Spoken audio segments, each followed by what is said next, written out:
할렐루야. 우리 옆에 상에서 합시다. 사랑합니다. 축복합니다. 우리 말씀의 제목 읽어보겠습니다. 시작. 인간적인 안식일. 안식일은 거룩한 것입니다. 그리고 하나님께서 우리에게 명령하셔서 구별하여 쉬는 시간을 가져라 쉬게 하셨고 우리에게 재충전할 그런 상황들을 허락하셨습니다. 그 안식일이 인간적이 되어가는 것은 문제가 있다.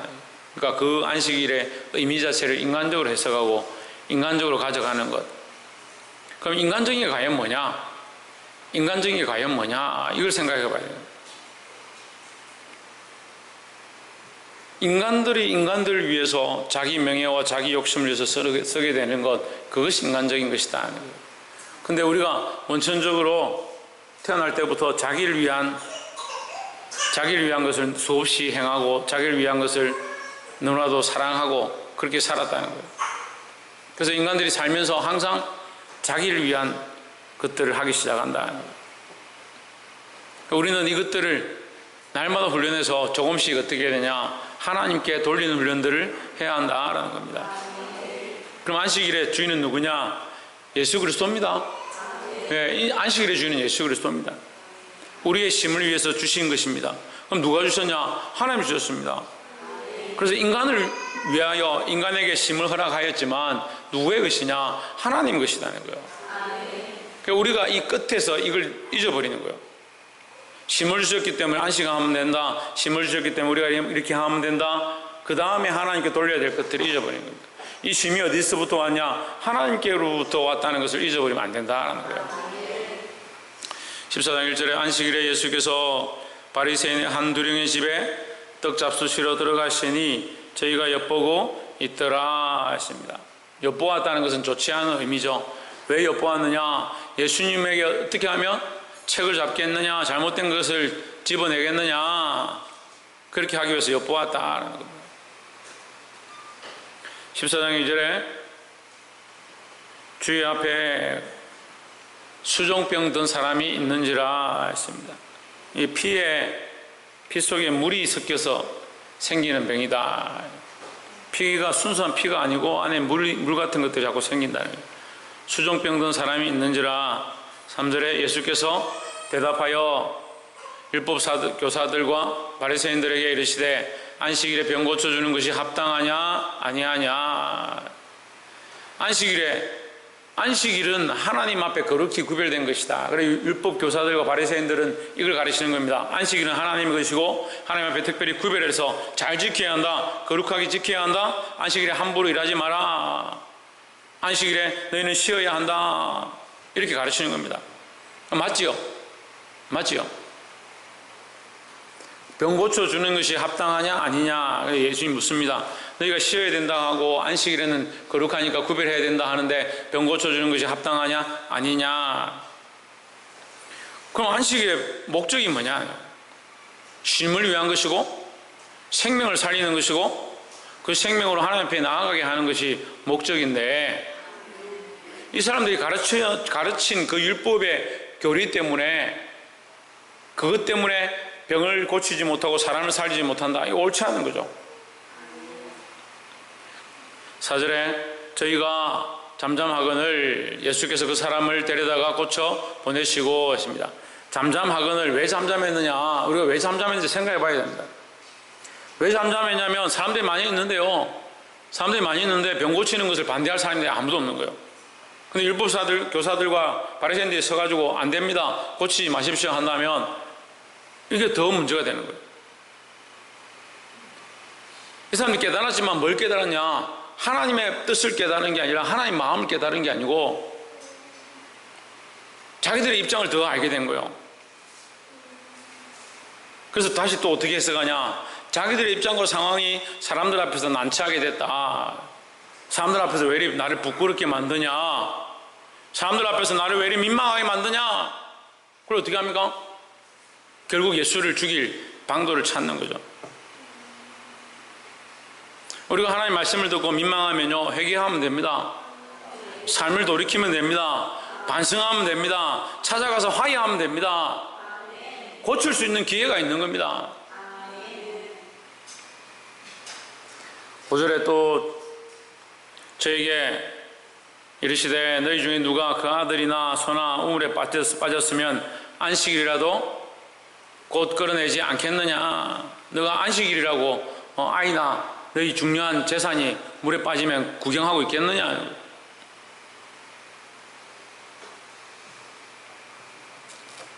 육절에 저희가 이에 대하여 대답지 못하니라 했습니다. 결국 안식을 통하여 하나님 앞에 더 나아가는 것이고 사람의 안식과 회복을 통해서 하나님께 더 영광을 돌리는 것이 목적인데 사람이 다쳤거나 아프면 그걸 회복시키는 일을 해야 되는. 교회는 뭐요? 교회는 회복시키는 일을 해야 된다는 거죠. 옆에 보세요. 교회는 영육간에 회복시키는 일을 해야 합니다. 교회는 영육간에 회복시키는 일을 해야 된다. 병든 자들을 고치고 배고픈 사람을 배불리고 고통스러워하는 자를 위로하고 그게 교회의 일이죠. 그 영혼에 대한 마음은 없고 자기 욕심으로 성경을 잘못 해석해가지고 자기 뜻대로 해석하는 거예요. 많은 사람들이 성경을 알긴 아는데요, 자기에게 좋은 거, 자기에게 맞는 거, 자기에게 이거 내 자기 생각하고 딱 맞다, 자기가 생각하기에 이거 내하고 딱 맞네, 봐라 내가 이랬다고 했지 않냐. 하나님의 말씀은요 글자 속에 국한된 게 아니에요. 하나님이 글자로 국한될 것 같으면요 하나님 전능하신 하나님일 수가 없어요. 하나님은 글자 밖에 계시고요 더 깊은 의미와 뜻들을 온 우주 만물 가운데 보이고 계십니다. 그 인간들이 자꾸 국한해 버리는 거죠. 사람들이 자꾸 자기에게 편한 말씀들 갖다 붙이는 겁니다. 그 말씀을 해석하는 사람도, 말씀을 전하는 사람도 자기가 하고 싶은 거, 자기가 말하고 싶은 거, 자기가 듣고 싶은 거, 자기가 해석하고 싶은 거. 특별히 조심해야 될 건요, 남들에게 이게 맞고 저게 틀렸고 할 때 말씀을 갖다 끼워서 얘기하는 거 정말 조심해야 돼요. 말씀은요 하나님의 영광을 위해서 있는 겁니다. 내 말이 옳고 틀렸고 주장하기 위해서 있는 게 아니에요. 근데 사람들이 그렇게 많이 써요. 나는 이렇게 생각하는데 말씀이 뭐라고 하노? 이렇게 하네. 그래서 봐라 말씀이 이렇게 하는데 내가 얘기한 거 맞지? 천만에요. 말씀은 하나님 뜻이 흘러가야 되는 거고 하나님의 영광을 세우는 거예요. 내 뜻을 세우기 위해서 말씀을 갖다 붙이는 게 아니라고요. 그러니까 자꾸 세상의 손가락질 받죠. 하나님을 인간적으로 만들어요.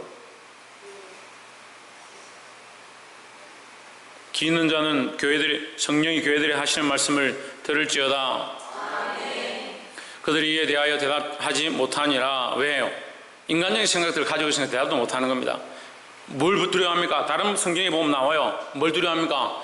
무리들을 두려워했다. 무리들을 두려워해요. 백성들의 눈을 두려워한 겁니다.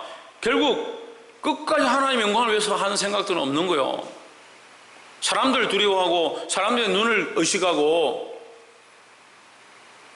교회에 병이 들면요 사람들의 눈을 의식하고요, 사람들이 나를 뭐라 하느냐, 자기가 뭐 그리스도입니까? 사람들이 나를 뭐라 하느냐 찾게.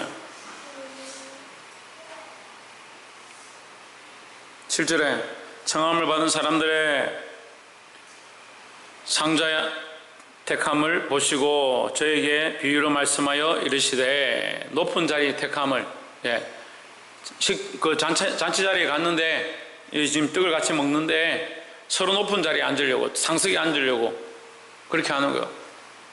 그걸 보고 예수님께서 말씀하신다. 8절에 내가 누구에게나 혼인잔치에 청함을 받았을 때에 높은 자리에 앉지 말라. 그렇지 않으면 너보다 더 높은 사람이 청함을 받은 경우에 했습니다. 혼인잔치에 청함을 받거나 그냥 잔치를 얘기합니다. 잔치에 청함을 받았을 때 높은 자리에 앉지 마라. 높은 자리에 앉을 사람이 앉아야 되죠. 우리가 높은 자리에 앉을 필요가 없는 거예요. 그래서 인간적인 모양도 그렇다는 거예요. 높은 자리에 앉으려고 할 필요가 없다는 거예요. 높은 자리에 앉으려고 하고 종기를 얻으려고 하고 남들에게 칭찬을 받으려고 하는 거, 그거 별로 좋지 않은 거예요. 높은 자리에 누구에게 돌려야 되냐? 하나님께 돌려야 되는 거죠. 그래서 사람들에게 자꾸 높은 자리, 나를 좀 높은 자리에 앉혀달라, 높은 자리에 앉게 해달라. 그 인간적인 생각 가운데 인간적인 결론이 나오는 거예요. 그래 또 겸손한 척합니다. 겸손. 나는 높은 자리 못 가겠습니다. 나는 낮은 자리 있겠습니다. 낮은 자리. 낮은 자리 있는 게 제가 어떻게 감히 높은 자리에 가겠습니다. 때로는 자기의 겸손을 자랑해가지고 겸손을 많이 드러내가지고 그렇게 그것이 존귀한 줄 착각하는 사람들이 있습니다. 우리의 겸손이든 교만이든요, 하나님 없으면 다 똑같은 거예요. 아무리 자기가 자기를 낮춘다 하더라도 그리스도가 없으면 그건 헛된 거예요. 헛된 거. 그럼 어디부터 고쳐야 됩니까? 내 속부터 고쳐야 돼요. 내 속부터. 내 속에 가장 높은 곳에 누가 있어야 되나? 하나님 계시고 예수 그리스도가 계셔야죠. 내 속은 여전히 내가 높아 있고 내가 주인되어 있으면서 남들 앞에 나는 겸손한 것처럼 보여야지. 내가 겸손해야지. 내가 그런 사람들 봤어요. 제가 이름을 다 말할 수는 없지만 이모 장로라고 겸손함을 얼마나 드러내는지. 자기가 감히 내가 장로가 어떻게 되겠냐? 나는 너무 부족해서 장로가 될 자격이 없습니다. 부족한 줄 알면 더 회개하고 더 하나님 앞에 엎드리고 예수 그리스도를 높여야지. 근데 그 말이 겸손한 거예요. 말이 사람에게 겸손하고요, 사람들이 보기에 겸손한 거예요. 우리의 참 겸손은요, 하나님이 인정해 주셔야 참 겸손이에요. 그 우리가 다 충성하고 난 뒤에 주여 우리는 무익한 종이오니이다, 우리가 무익한 종입니다, 이렇게 고백할 수 있어야 되는데 말은 겸손하면서 받을 거 다 받고 챙길 거 다 챙기고 종교와 영광은 다 취하고. 그래 찬송 355장을 별로 안 좋아하는 거예요. 아골골짝 빈들에도 복음 들고 가오리다. 그 앞에 뭐요? 종기 영광 모든 것에 주님 홀로 받으소서. 아골골짝이 뭡니까? 아골골짝이 뭐요? 십자가의 길을 얘기하는 거예요. 십자가의 길을. 이제 내가 십자가 지겠다, 주님은 영광 받으십시오, 이렇게 하는 거예요.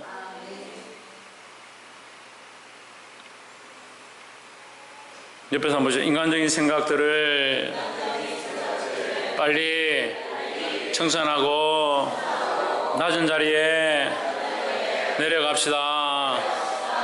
그럼 높은 자리는 누구에게 줘야 합니까? 하나님께 돌려야 한다는 거야. 9절에 너와 저를 청한 자가 와서 너더러 이 사람에게 자리를 내어주라 하리니 그때 내가 부끄러워 끝자리로 가게 되리라. 교만하면 안 된다는 거예요. 쫓겨난다. 10절에 청함을 받았을 때 차라리 가서 끝자리에 앉으라. 그러면 너를 청한 자가 와서 너더러 벗이어 올라 앉으라 하리니 그때야 함께 앉은 모든 사람 앞에서 영광이 있으리라 하십니다. 이것도 영적인 의미입니다. 우리가 육적으로도 이렇게 해야 되지만 영적인 의미입니다.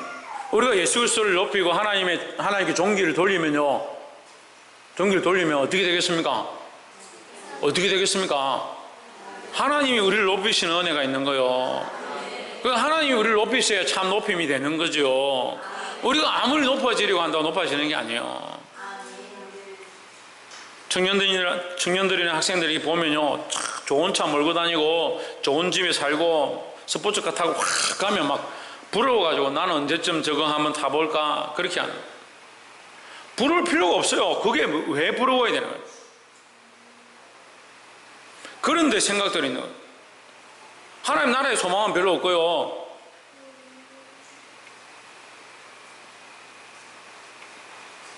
늘 잘 먹고 잘 살고 좋은 거 누리고 그게 부럽고, 하나님 은혜 가운데 있어서 성령 충만해가지고 하나님 말씀 들을 때마다 감격해가고 날마다 하나님 나라의 소망을 가지고 기쁨으로 살아가는 그런 건 별로 안 부럽고. 그러니까 맨날 똑같죠. 잘해야 될 게 뭐고 바라봐야 될 게 뭐고 높여야 될 게 뭔지를 모르고 생각이 항상 그래. 항상 말씀을 계속 가르치는데도요, 항상 거기에 기준이 있습니다. 그 말씀 실컷 듣고 회개 실컷 하고 콧물 다 쏟고 집에 가면 무엇을 먹을까, 무엇을 마실까, 오늘 이 밤에 내가 뭘 좀 맛있는 걸 먹고 기분 좋게 잠을 잘까. 생각이 그래, 생각이. 우리의 영광은 누구에게 있느냐? 하나님께 있는 거예요. 누가 우리를 높이셔야 되냐? 하나님께서 우리를 높이실 때 그때 그게 참된 영광이다라는 거예요. 그럼 우리는 뭘 해야 되냐? 우리는 뭘 해야 됩니까? 우리가 하나님을 온전히 높여야 되죠. 11절에 무릇 자기를 높이는 자는 낮아지고 자기를 낮추는 자는 높아지리라. 자기를 낮추시기를 주 이름으로 축복합니다. 12절에 또 자기를 청한 자에게 이르시되 내가 점심이나 저녁이나 베풀거든 벗이나 형제나 친척이나 부한 이웃을 청하지 말라. 두렵건대 사람들이 너를 도로 청하여 내게 갚음이 될까 하라 했습니다. 자, 여러분 이것도 해석을 잘못하면 안 되고, 이게 초청 안 할 수가 없죠. 이웃이나 초청했는데 그 사람이 부자일 수도 있고 그 사람이 다시 나에게 초청해가지고 내가 그 식사를 대접한 거 자기가 대접할 수도 있죠. 이런 삶은 비일비재하고 얼마든지 삶에서 일어날 수 있는 겁니다. 하지만 받으려 하지 마라. 받는 것을 목적으로 대접하는 것이 아니다 하는 거죠. 우리의 사랑의 방식은요, 흘려보내는 거지 받기 위해서 사랑하는 게 아닙니다. 왜 흘려보내야 합니까? 왜 흘려보내야 합니까? 서건태, 왜 흘려보내야 합니까? 어떻게 알았어? 뭐 봤어? 예수님께서 우리를 사랑하셨기 때문에, 예수님의 사랑이 우리에게 흘러왔잖아요. 왜 썩냐면요, 이거 흘러 안 보내니까 그래요. 예수님 사랑이 부족해서 썩는 게 아니라 예수님의 사랑을 받기는 받았는데, 하나님의 은혜를 받았긴 받았는데 말로만 맨날 받았다는 거예요. 말로만 하나님 은혜가 너무 큽니다, 하나님 사랑이 너무 큽니다, 말은 잘합니다. 그거 왜 갖고 있습니까? 그걸 흘려보내 보십시오. 그걸 흘려보내야 더 큰 은혜가, 더 큰 사랑이 우리가 경험되어지죠. 이게 대접하는 것이고, 이게 나눠주시는 거고, 나눠주는 거고, 이게 새로운 계명이라는 거예요. 사랑하라. 서로 사랑하라. 내 이웃을 내 몸과 같이 사랑하라. 하나님의 사랑을 이미 받았으니까 흘려보내는 거예요. 그래, 받으려고 하는 것이 아니라 우리는 흘려보내는 사랑, 나눠주는 사랑. 옆에 사람 보시오. 흘려보내는 사랑, 나눠주는 사랑, 그것을 힘쓰겠습니다. 13절 장치를 배설하거든 차라리 가난한 자들과 몸 불편한 자들과 전원자들과 맹인들을 청하라. 이제 더 소외된 사람, 더 연약한 사람을 너희가 돌아보고 그들에게 할 수만 있으면 사랑을 많이 베풀어라. 이제 그런 뜻이죠. 14절에 그리하면 그들이 갚을 것이 없으므로 내게 복이 되리니 했습니다. 그래, 가난한 사람들만 초청하라는 뜻이 아니에요. 그게 복의 원리에 대해서 얘기하는 거죠. 우리가 사랑을 하는 원리에 대해서 얘기하는 거죠. 받으려고 하는 사랑이 아니다. 받으려고 하는 사랑이 아니다. 할 수만 있으면 우리에게 갚지 못하는 자들에게, 그러니까 더 연약한 자들에게 사랑을 베풀고, 그렇지 않은 자들을 우리가 사랑하게 되더라도 다시 받으려고 하지 마라. 그게 사랑의 원리라는 거죠. 예수님이 십자가에서 못 박혀 죽으셨는데 그 죽으신 목적이 받으려고 하기 원한다. 그럼 어떻게 해요? 그럼 어떻게 해야 돼요? 그렇게 하면 십자가가 심각해지는 거죠. 예수님의 십자가의 죽으심은 단 한 번으로 족하다는 거죠. 우리가 100번 죽어도 예수님의 그 십자가의 은혜를 갚을 수가 없어요. 갚을 수가 없어요. 우리의 방법으로 갚을 수가 없어요. 어떻게 보면 갚을 수 없기 때문에 이게 은혜인 거예요. 갚을 수 없기 때문에 은혜라고요. 갚으려고 하면 어떻게 돼요? 자꾸 갚으려고 하면 어떻게 돼 이게? 근데 우리가 아무리 발버둥 쳐도 하나님의 은혜와 이 사랑은 갚을 수가 없다. 하나님께 갚을 수 없으니까 어떻게 되냐? 하나님께 갚을 수 없으니까 다른 영혼에게 흘려보내야 된다는 거죠. 그럼 하나님은 살아계시니까 우리가 이 사랑과 이 은혜와 이 주신 것들을 우리가 흘려보내면 여기 단절되는 게 아니다. 단절된 게 아니다. 자꾸 생각하죠. 내가 지금 돈도 없는데 내가 사랑하면 이거 막히는 거 아닌가? 이제 아예 바닥 나는 거 아닌가? 흘려보내십시오. 자꾸 흘려보내십시오. 주께서 채우시고 넘치게 하실 줄 믿습니다.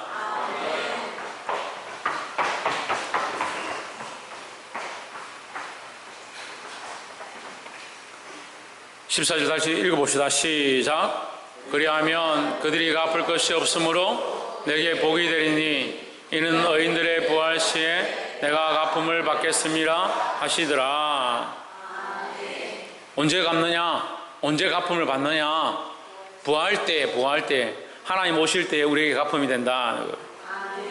지금 우리는 뭐 해야 됩니까? 자꾸 흘려보내. 가지고 있는 것들을 될 수 있으면 흘려보내고 가난한 자들에게 주고 아이들에게 나눠주고.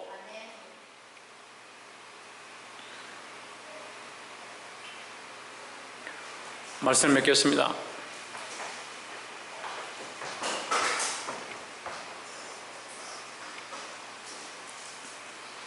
오늘 말씀의 제목은 인간적인 안식일입니다. 성경은 인간적으로 풀면 아무 소용이 없습니다. 성경 어떻게 풀어야 합니까? 성령의 감동을 풀어야 합니다. 다시 말해서 성경은 자기를 위한 목적으로 쓰면 안 됩니다. 하나님 말씀은 하나님의 목적으로 위해 써야 합니다. 그래서 하나님 말씀 가운데 무엇을 더하거나 무엇을 뺀다는 것은 글자를 빼고 토시를 넣고 토시를 빼는 것에 대해서 얘기하는 게 아니에요. 무엇을 더하고 뺀다는 것은 자기 욕심과 자기 목적으로 쓰는 겁니다. 하나님의 영광과 하나님 나라를 위해서 쓰라고 주신 말씀을, 하나님의 사랑을 알아라고 주신 말씀을 자기를 위해서 쓰는 것이, 그게 잘못됐다는 거예요. 이 바리새인과 서기관들이, 율법사들이 많은 유대인들에게 잘못 가르쳤습니다. 뭘 가르치냐? 인간적인 생각과 자기 욕심으로 가르친 겁니다. 자기 돈 벌기 위하여 자기 목적으로 가르친 것, 그것이 잘못되었다는 거예요. 우리는 하나님의 사랑으로 이것을 행해야 된다는 거죠. 영혼을 사랑하고 죽어간 자를 사랑하고 특별히 사랑하되 우리가 가진 것들을 흘려보내고 나눠줄 수 있어야 된다는 거예요. 주께서 우리가 사랑한 이 헌신 위에, 이 삶 위에 갚으심의 역사로 더하실 줄을 믿습니다. 기도하겠습니다.